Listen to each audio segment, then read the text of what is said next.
인천시가 질병관리청 설득에 나섰다고요? 네. 그동안 인천시가 이렇게 세 차례 걸쳐 감염병 전문병원 유치에 공모를 참여했는데 예. 세 번 다 이제 고배를 좀 마셨습니다. 그 2021년에는 그 칠곡 경북대병원, 그다음에 올해는 분당 서울대병원이 감염병 전문병원으로 확정이 됐는데 예. 그러면 이번이 네 번째 도전입니다. 먼저 인천시는 김석철 그 보건국장은 감염병 전문병원의 지역 상급 병원이 공모에 참여해서 병원의 의지가 굉장히 중요한데 인하대와 그다음에 가천길병원이 감염병 병원에 참여하겠다고 적극적으로 나서고 있어서 이번만큼은 확보를 잘 해 나갈 수 있을 것으로 판단하고 있습니다. 네, 해외 유입 감염병 항만도 있고 공항도 있기 때문에 인천을 통해서 들어올 수밖에 없잖아요. 네. 근데 기존에 고배를 마셨던 이유도 있을 것이고 또 중요한 건 감염병 전문 병원이 인천에 위치해야 되는 거에 대한 국민적인 어떤 공감대도 좀 필요해 보이는데 일단 뭐 질병관리청만 설득할 게 아니라 여론전도 펼쳐야 될 것이고 만반의 준비를 좀 해야 될 것 같아요. 어떻게 보십니까?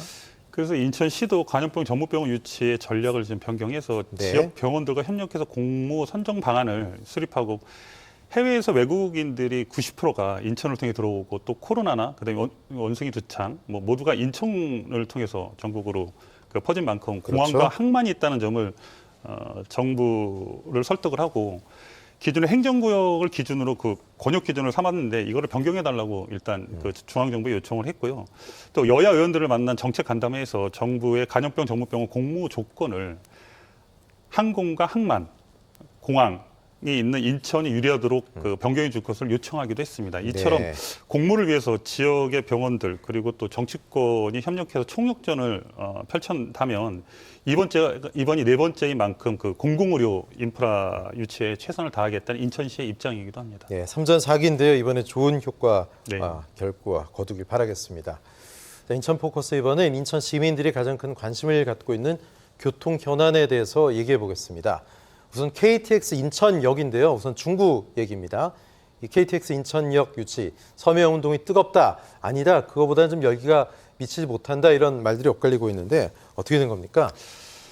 일단 이 6대 광역시 중 유일하게 KTX가 안 다니는 도시는 인천밖에 없습니다. 네. 기존의 그 송도역에서 출발을 해서 하는 것을 인천역으로 연장하고 월곡과 판교를 연결하는 월판선 KTX를 인천역으로 연결하자는 중구 주민들의 그 앞장서서 유치 서명 운동을 하고 있는데요. 네.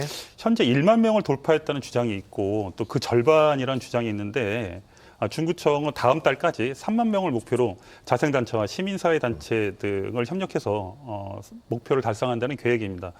제가 봐서는 이런 그 시민단체와 그 자생단체들을 동원한 만큼 홍보가 많이 필요해 보이고 인천시에서도 현재 연정을 위한 타당성 조사가 진행 중에 있습니다. 만약 연정이 될 경우 인천역은 1899년부터 최초의 철도 시발제라는 상징성이 매우 큰 장점이 있고 인천역에 KTX가 구축이 되면 인천에서 강릉, 인천에서 부산까지 2시간대로 단축돼서 300만 인천 시민이 직간접적으로 많은 혜택을 누릴 것으로 보고 있습니다. 네. 인천발 KTX 사실 뭐 유정복 시장의 주 공약 사항인 만큼 잘 해결이 되길 바라겠습니다. 근데 지금 지역 민심이 엇갈리는 곳이 중구뿐만이 아니에요.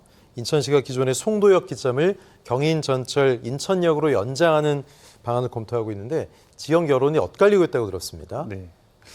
그 뭐든지 변경하면 찬반이 있죠. 그렇죠. 근데 이번 문제도 중구 주민들은 어떻게든 적극적으로 유치해서 네. 연장을 하자는 입장이고 또 송도역 인근 주민들은 반대의 목소리가 있습니다. 어느 쪽으로 결정이 나든 민원이 계속될 거로 보이고 인천시가 네. 이런 것들의 적극적인 그 행정적 대책이 필요하다고 보고 있고요. KTX가 없는 그 광역도시의 오명을 빨리 벗어나기 위해서 인천 시민들의 그 현명한 협조가 절실하다 이렇게 좀 말씀을 좀 드리겠습니다. 네. 자, 지역 민심이 엇갈리고 인천의 고민이 깊을 수밖에 없습니다. 그런데 또 다른 고민거리가 있습니다. 3년 뒤에 개통할 예정인 인천발 KTX. 그런데 정작 선로를 다닐 열차를 구하지 못하고 있다는 말이 있습니다. 이게 네네. 어떻게 된 일입니까? 2025년 개통 예정인 그 KTX 열차 가격이 당초에 54억 9천으로 이제 정부가 제시를 했는데요. 네. 그 해당 업체에서는 70억 7천만 원으로 지금 요구를 하고 있고 예. 그 입찰에서 현대로템이 무응찰 3번이나 무응찰을 하면서 2025년 개통에도 빨간불이 들어온 상태이고 이런 예. 문제는 이제 허종식 국회의원이 이번 2022년도 국정감사에서 지적을 했고 예. 그래서 문제가 이제 됐습니다. 그래서 허종식 의원은 혼자 유찰시키고 수의계약으로 사업을 따내는 형태가 10년 넘게 그 반복되면서 정부의 독점 사업을 요구에 끌려갈 수밖에 없는 구조가 됐다면서 예. 이런 독점 사업 폐해나 부작용에 대해 정부가 확실하게 사태 파악을 하고 재발 예. 방지를 위한 그 대책을 마련해야 한다고 강하게 주장을 하고 있습니다. 예.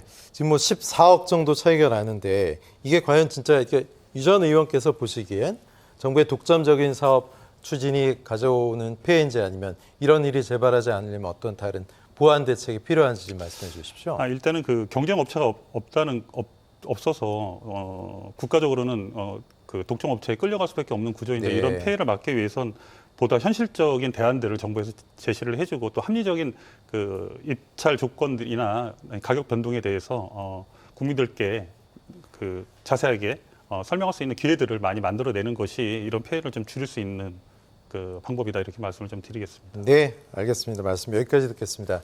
유재용 전 의원님 고맙습니다. 감사합니다. 네.